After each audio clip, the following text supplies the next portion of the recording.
Mikki Osei Berko, veteran and legendary actor famous for his role in Taxi Driver as Dada Boat, has called for a collective front in reviving the Ghana film industry, which is now called Blackstar Films. Is it a possibility, or is it just going to be a dream? Well, we'll find out more when we delve into it later. And also, after meeting the gunman chair, Idris Elba has met the president of Ghana, John Mahama, to discuss more about the ultra modern film facility he wants to build in Ghana to improve the creative economy of the country, particularly in the area of film production. Well, this and more we'll be talking about as we delve in today's episode of the Film Mandate. Stay tuned.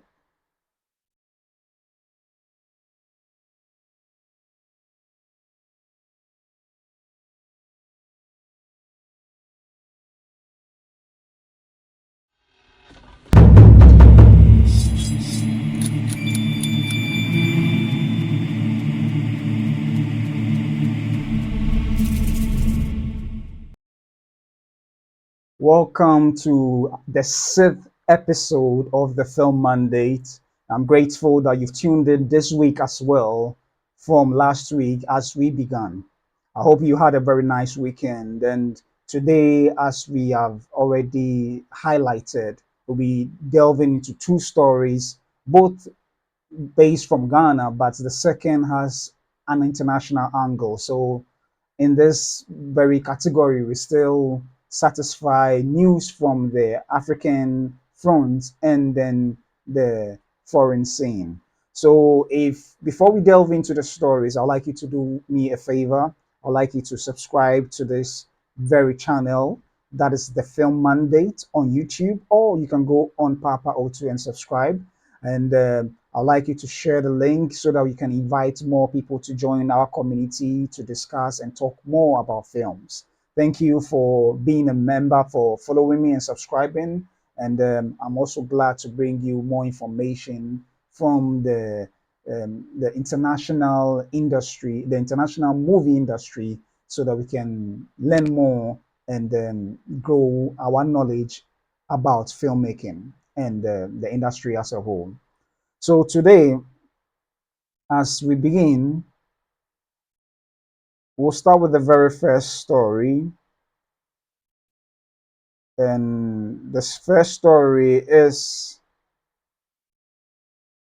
from the legendary actor Mikki Osei Berko, who is a radio personality and a comedian, and he wears many hats, so to speak. So today, there's an article that has been published, and he made some interesting call, which is to calling for collective action to revive Ghana's movie industry. And I thought I would read it and then we can discuss it because he raised some important points that I think indeed can help build the industry. And so this article was published on March 26, 2025, and it is Actor Calls for Collective Action to Revive Ghana's Movie Industry. Ghana's movie industry once vibrant and Ghana's movie industry once a vibrant hub of creativity and storytelling has faced significant challenges over the past 2 decades. With the rise of digital streaming platforms and the increasing competition from the international films, the local film sector has struggled to maintain its identity and relevance. Veteran actor and media personality Mikki Osei Berko has urged stakeholders in Ghana's movie industry to take urgent steps toward reviving the struggling movie sector. The celebrated actor emphasized the need for industry players to advocate for policies that will drive growth and sustainability. Let's talk about the opportunities we need for our stakeholders to pay attention to them. Those of us who are already in it should also contribute to policy discussions, raise awareness, and push, even by force, because that's the only way we can survive. Mikki Osei Berko. Ghana's movie industry, often called Gollywood, gained prominence in the early 2000s by producing captivating dramas and comedies that resonated with local audiences. However, the industry has since declined due to various factors, including inadequate funding, lack of infrastructure, captivating dramas, lack of infrastructure and competition from foreign films. According to a report by the National Film Authority, the industry has witnessed a significant drop in production quality and audience engagement, resulting in a loss of cultural representation and economic potential. Because Ebelkun also highlighted a disturbing trend where many veteran actors have spent their later years in poverty or poor health due to a lack of financial support. From the acting background, most of our predecessors ended up in poverty until their death and under unpleasant conditions. Looking at the entertainment industry, they gave their nation their lives. Looking at the entertainment they gave the nation, their life shouldn't have ended that way, says Mikki Osei Berko. Because Bekon's remarks come at a time when Ghana's movie industry is grappling with challenges, including low production rates, poor financing, and declining audience interest. Many industry players have echoed similar concerns, calling for government intervention and stronger leadership within the creative sector. The government plays a crucial role in revitalizing the movie industry. Policymakers must prioritize the establishment of a robust film policy that supports local filmmakers through funding, tax incentives, and grants. By creating a favorable environment for film production, the government encourages investment and attracts both local and international partnerships. Additionally, establishing film schools and training programs would nurture new talent, ensuring a continuous pipeline of skilled professionals who elevate the industry standards. Importance of collaboration in Ghana's movie industry. For the revival of Ghana's movie industry to be successful, collaboration among stakeholders is essential. Filmmakers, producers, and writers must unite to share resources, knowledge, and expertise. Collaborative projects lead to innovative storytelling that reflects Ghana's diverse culture and heritage.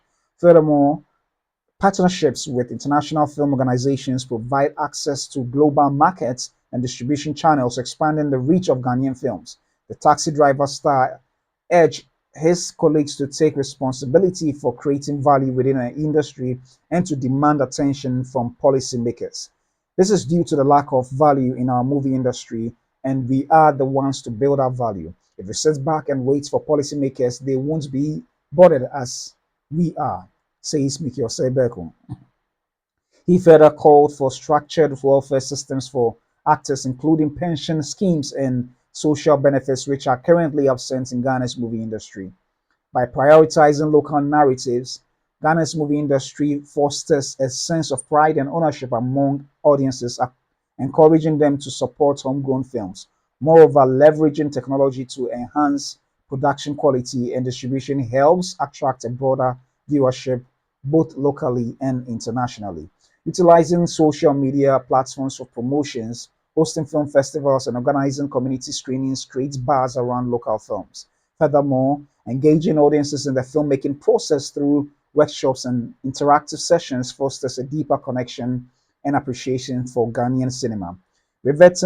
Reviving Ghana's movie industry is not merely the responsibility of individual filmmakers or the government. It is a collective endeavor that requires the commitment and collaboration of all stakeholders involved.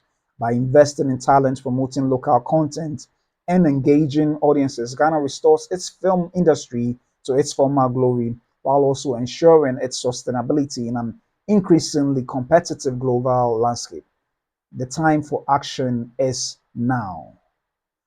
The time for action is now. And this is an article published in the Vault News website, on the Vault News website by Mikki Osei Berko.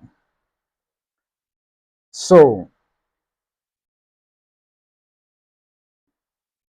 this is a call by one of Ghana's, famous actor, veteran actor, Mikki Osei Berko, and he has called for a revival, a collective action to help revive the film industry. And if you watch my previous episodes, that is last week, I spoke about how the industry needed three factors to help build it up. And I think this, in this very article, because Sebeko stressed on that. And I like the idea of collective action, because filmmakers alone can't get it done, because we've been that is what we've been doing all over the years. Or a lot of filmmakers have been pushing forward with their productions in their own pockets of businesses.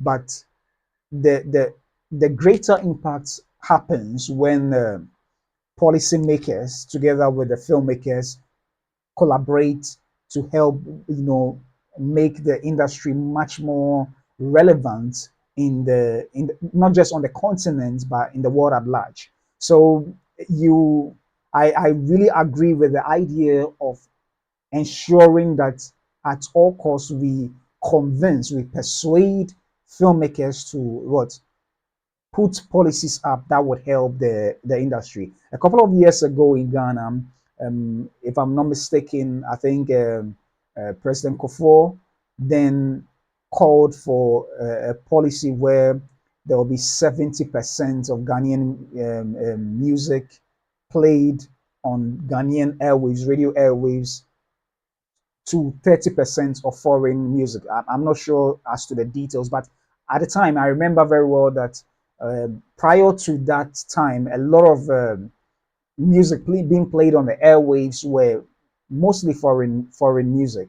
So with the institution of that policy, it helped bring about the promotion of Ghanaian music on a larger scale than was previously done. And that policy really helped the music industry, which has helped a lot of these upcoming artists and even the current stars blow up than perhaps they would have. I'm not saying that alone helped, but that helped to even whip up the interest of Ghanaians in their own music more than they used to.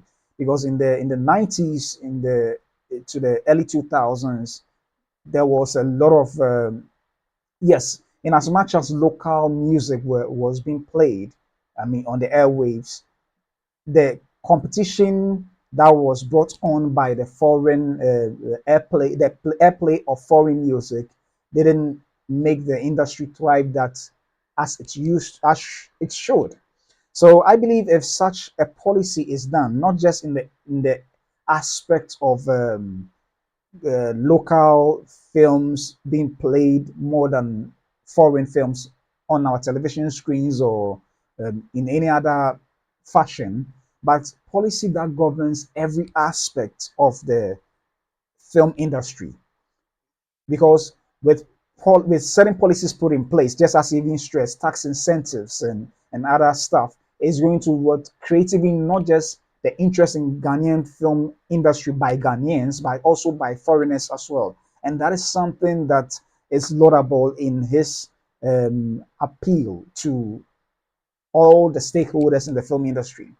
Just as I've said in my previous episode, the film industry is I would dare say, is the only industry that involves every other industry, whether behind the scenes or in front of the camera, because it is said that what art mimics life, and for art to mimic life, even if we don't necessarily need the an industry behind the camera on screen, it is needed. So therefore, there will be a lot of research about that industry just to feature it on screen. So this is not even just a call for film creatives, but I would say a call for all people who have a role to play in the industry, a role to play in the industry. He also stressed on the fact that some of the veteran actors who have passed away, may so rest in peace. But Sam Ajitefio, who was a co-star of Mikki Osei Berko, um, passed away. And not just him, but many veteran actors from Kosher to, I mean, some of the greats all passed away under circumstances that it was very sad. And his call for better policies and structures to help not just the industry as a whole, but the actors, the players in the industry to also have a better life is really a welcome idea. And these things have been drummed over the years, I mean, for quite some time. And I think last year, actor and producer and director Fifi Coleman came up with I think, a private um, policy or insurance just for actors. So I don't know whether I call this all actors, but definitely it has to be the willingness of actors to want to be part of what he has created. But I think it's a laudable initiative that he has created to make sure that what actors don't go through what they did in the past. So for such an initiative, it would also be prudent to for governments or other private stakeholders to get involved with regards to providing a policy or a framework that can help actors. But this also calls for a question that most people, I'm sure, might have asked. But let me ask on this platform that what is the Actors Guild doing if it has to do with actors? What are all the other guilds doing with regards to their various creative people they are supposed to represent? Because yes, I know they can't solve all the problems of individual creatives, but if as they represent them, they will be able to put certain policies in place like cooperative unions and other stuff to ensure that what when life hits on hard rock, they can salvage the little they have to ensure that they are not left in such miserable situations. So it is this collective action more so. I think the all the guilds and then the independent bodies should get up and doing. I know they are doing their best, but I think it's even about time that all these bodies also unite together and see how best they can structure to make things work. If you would recall, during I think last year, especially during the right after the pandemic and the issue of AI all over the news, in the US in particular, the Writers Guild and the Actors Guild rose up and protested against the use of AI so that they can secure their jobs, so that they can ensure that what their presence are relevant in the industry, and that went a long way to help them. You know, their technical IATSE, their technical people at certain point in time also went on a protest just to ensure that what there's better work conditions for themselves doing their work. So these are things that we should learn from the Western world and incorporate into our world here.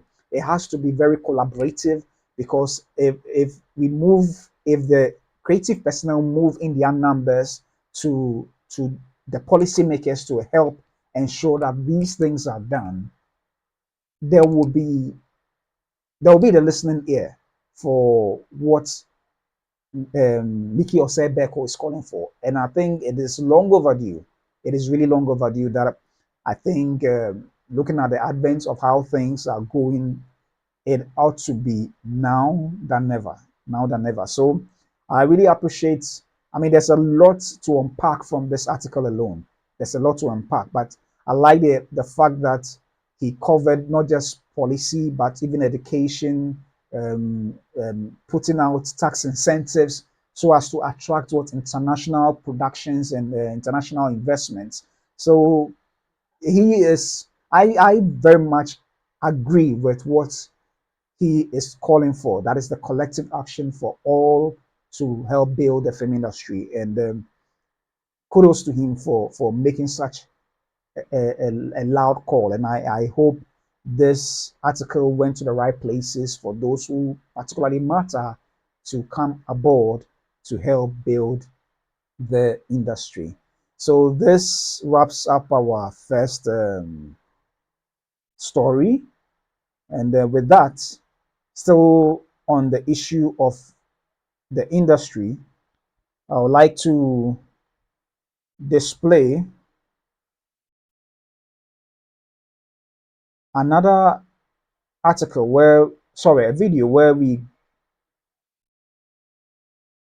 Idris Elba met the president of Ghana with regards to the project that he approached the Gamanche about. And this has to do with him building an ultra modern studio facility in Ghana so as to help, grow the film industry. So we would briefly, trying to set it up, pardon me. So, yeah, so Idris Elba met with President John Mahama with his team to show him plans of what they want to do. And it is amazing. Sorry, just a minute.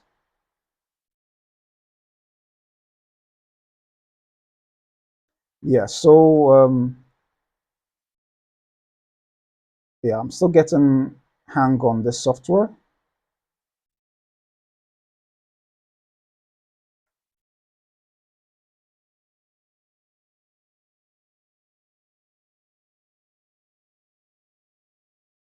Okay.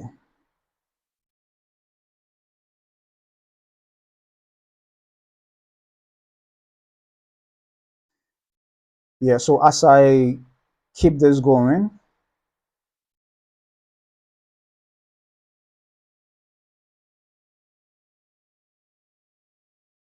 I apologize a lot for this mishap.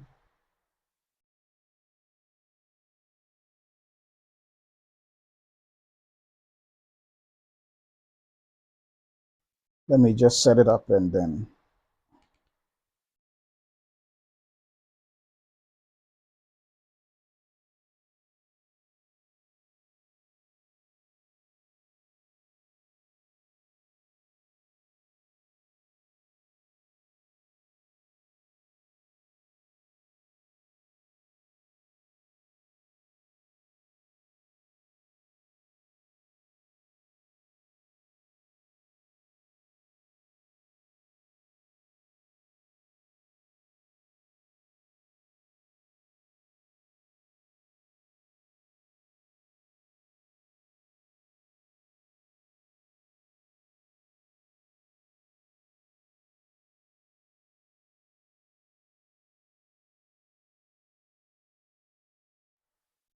Your Excellency, we're here to make a presentation to you, but also we're just hoping Yeah, that so this to is a our second story, conversation. I would like us to We listen want to to the build brief this with you. I know that you have been video. very Let me focused and repeat it. briefed on this. Hoping, Your Excellency, we're here to make a presentation to you, but also we're just hoping that this is a conversation.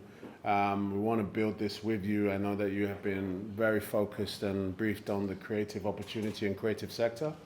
And, by way of working with you on Beast of No Nation those many moons ago, we are still very dedicated and focused on bolstering creative sector of Ghana. We had a very fantastic opportunity to locate this land opportunity near Osu to bring what we believe is a very important component of the creative build, is to build the facilities, to have schools, to have a precinct where you can point and say this is where the home of the creative center can be positioned around. And we have done some critical thinking about how we can do that. But it is centered around the schooling and essentially the facilities to create employment, to create a workforce and educate Ghanaian creatives. The castle for us remains at the center point of the focus. So this is the castle area, and this is the 22. With the old castle, we can't change it too much because it's a UNESCO heritage site, and so we can just, restore it, to what it should be. It's been abandoned for quite a while. There was a credentials hall and all that, and then there's the room where Prof and Rawlings used to stay and all that. It'll be interesting for, tourists to be able to see those places, the Queen's bedroom and all that. We're also planning a crafts market where people could buy African craft, and then also a gold souk. Ghana was known as a gold coast, and we produce a lot of gold. And we have Ghanaian jewelers and others, and so we're looking for a place where we could promote Ghanaian and African jewelry. And so if we can incorporate all that in here. I've been working for 30 years, and I'm at a junction now that I can perhaps bring work to where I am, where I want. So in this instance, to be able to bring international work and films that I'm in into our own facility in Ghana, it is important that we are competitively forward-facing when it comes to our policy. So everything from how, cameras and things, custom relations, to taxation on certain products, to local labor laws, all of those things are very important to be able to demonstrate. When I say to Apple, I want to shoot in Ghana, they have no reason to say no, because most shoots are inside a studio. You don't even know where you are. So if I want to shoot a film that is set in America but in Ghana, it is important that I have a very robust policy and partnership with government to demonstrate that everything is good here. Everything from the insurance of our production to the local labor laws to everything that they need to make that decision. Just a final. So this is so this is a very delightful development by Idris Elba, meeting the president, and in line with even what Mikki Osei Berko said, and I'm sure many other filmmakers and interested parties have drummed over the years, he also stressed on policy. The good thing is that he's bringing in infrastructure, the studio, the facilities that he's going to put up together with his partners to help the creative industry. Aside that, is even the setup that he's going to do. The idea of it is not just to create local content, but being able to convince his partners or studios out there in the US or UK who want to shoot a movie with him in particular, he will be able to bring them to shoot in the studios. But the caveat or to the incentive to put in place would lie with the government. And I like the idea that he stressed on the fact that if the labor laws and the incentives and the other things are not put in place, it might make it difficult for, him to convince investors and out there to come and shoot in Ghana. Besides, it's going to be a soundstage. These studios, the way they'll be built, once you are here or whichever country you are, whichever country you go to, if you are shooting in the studios, you can never tell because everything is built within. And even if it's the back lot of the studios, the way they will be dressed, the way they will be shot, there is no way you can tell which country it was shot in, except for when you read the credits or there are some leaked photos of where it's being shot. So it is Elba's call for government to look at even customs when equipments are brought in, the labor laws and other incentives are so vital for not just his project but for the industry. So it is a crucial call, which in line with what even Mikki said and many others have said, it's so vital for that collective effort, both from the private sector and the public sector. Before, on in line with what he said, I would like to show some statistics of countries with best tax incentives that is helping those countries, attract foreign productions or investments. And this is just um, a snapshot of some countries with some of the best tax incentives. I believe that if Ghana can have such an incentive, we would be able to attract a lot of these foreign productions in here to help them with their productions. And to our benefit, we're going to get a lot of employment. We're going to get a lot of investment capital into the country, making the film industry very relevant and respectable among the policymakers. A lot of industries have the keen attention of policymakers or those in government. But when it comes to the creative industry, particularly with the film industry and the creative arts, little or no attention is really paid to this industry. Yes, there are some incentives and there are some kind of structures to acknowledge the fact that government knows that these industries exist.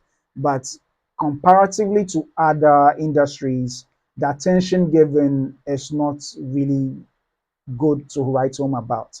So starting with Japan, who seems to have the highest tax incentive, they're able to rebate up to 50% of the production budget, provided the cap limit is 6.7 million, meaning that you need to bring in a production that exceeds this amount to be able to benefit from this 50 up to 50% tax incentive.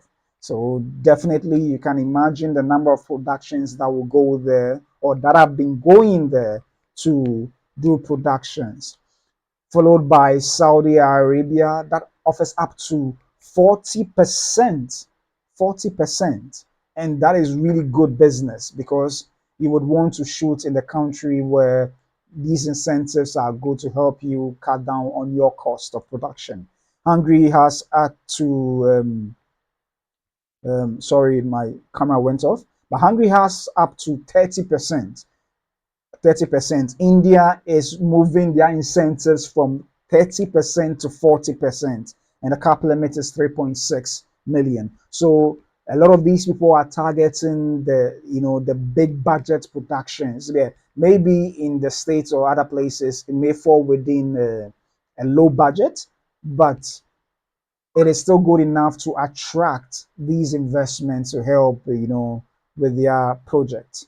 Also, you have and even for India, they have 5% additional incentive for content that are Indian or Indian content. So if you're coming from outside or even locally with this cap and you want to shoot a content with Indian stories, you get an extra 5%, which is really attracting foreign investment into the country. Canada up to 28%. A lot of the Hollywood movies are shot in Canada. Thailand is also trying to move their incentives from 15% to 25%. And this statistics can be found on the websites of entertainment partners who are the creators of the movie magic softwares for production people, and also the Green Slate website. The Green Slate website. So these statistics, looking at these statistics very carefully, you realize that a lot of these countries attract foreign or international production. They attract a lot of international production. For us to be competitive, we may have to, competitive as a country and as an industry, we may have to really consider placing ourselves within this category of countries so that we can win some of this production to this country and be very relevant in the production or film production eco space. And the fascinating thing about this country, some of them don't just give incentives for just the principal photography or the production aspect of it alone. Some offer incentives with regards to the post-production services. And that is also an aspect that we can look at so that we can create the necessary workforce and then the ecosystem for them, not just to look at the aspect of a physical production, but also the post production as well. There are a lot of creatives in this industry who are learning animation, CGI, visual effects. They can edit, they can do sound scoring. If governments can look just not just at the production aspects whilst incentivizing it, but also consider incentivizing the post-production aspects, you can imagine the amounts of job that Ghana as a country or Blackstar Films can attract into this country. So the call of Idris Elba and Mikki Osei Berko for a collective action to revive the industry, though they are focused in different. Mikki is just making a making a statement, offered an interview, and Idris is appealing to governments. They are all fighting the common cause of a better film industry. So this is good news for such a time as this, and I'm glad um, individuals from different walks of lives are all concerned about the Blackstar films. That is the Ghanaian film industry. So I'm excited because this is good news. And then the idea of the Ghana film industry even being non-existent is actually not the case, but people are working hard to ensure that the growth of the industry is achieved. I mean, I like what Mr. Mikki Osei Berko said, that what bringing the Ghana's film industry back to its glorious days. I would even dare say it has to be far better to compete with the three big film industries in the world. We are talking about US, China, and India. That is my prayer that Ghana, together with Africa, would be able to rub shoulders with these industries. And it's very, very possible. It is very, very possible. So, these are the two main stories that are for you for today. I trust that you enjoyed it. I'd like you to not forget to subscribe and like and share this video, and let's build a community where we talk about everything movies. So thanks for joining me for today, and then I'll see you tomorrow for another episode of the Film Mandate. I am Papa O2, and then see you soon.